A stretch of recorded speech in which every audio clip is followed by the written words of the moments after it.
Թմրանյութերի ապօրինի շրջանառությունը, այդ թվում անչափահասների շրջանում, ինչպես նաև սահմանը հատած խաղամոլությունը արդեն դարձել են ազգային աղետ։ Բազմաթիվ ընտանիքներ զոհ են դառնում այս արատավոր երևույթներին։ Հազարավոր երիտասարդների ապագա է վտանգվում, իսկ պետության մարդկային կապիտալը խարխլվում։ Այս ամենը տեղի է ունենում իշխանությունների թողտվության եւ անգործության պայմաններում, որոնք տարիներ շարունակ նպաստավոր միջավայր են ստեղծել այդ երևույթների տարածման համար։ Հայ ազգային կոնգրեսը միակ քաղաքական ուժն է, որը ներկայացնում է համակարգային եւ խիստ պայքարի հստակ ծրագիր, խոստանալով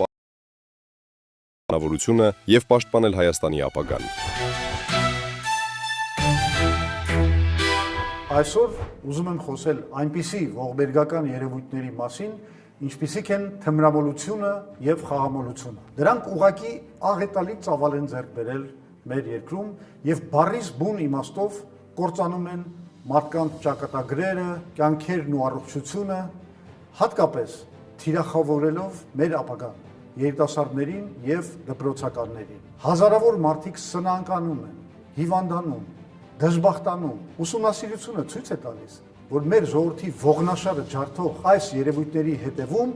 կանգնած է հենց այսօրվա իշխանությունը։ Հենց Նիկոլ Փաշինյանի իշխանության օրոք սկսվեց թմրամոլության եւ խաղամոլության թռիչքաձև աճը։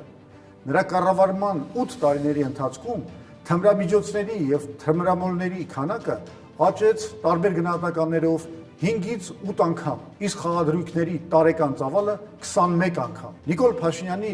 թողտվությամբ այդ գործը հովանավորում է անձամբ Ալեն Սիմոնյանը, որը այլ ՔՊԱ-ականների հետ միասին առցանց կազինոների տերերի հաշվին տժժում է Հունաստանի կուրորտներում, իսկ հետո կազինոների գործունեության համար բարենպաստ օրենսդրություն ընդունում, ապահովելով դոլարով միլիարդավոր շահույթներ խաղատների սեփականատերերի համար։ Նույնը կատարվում է եւ թմրաբիզնեսի ոլորտում։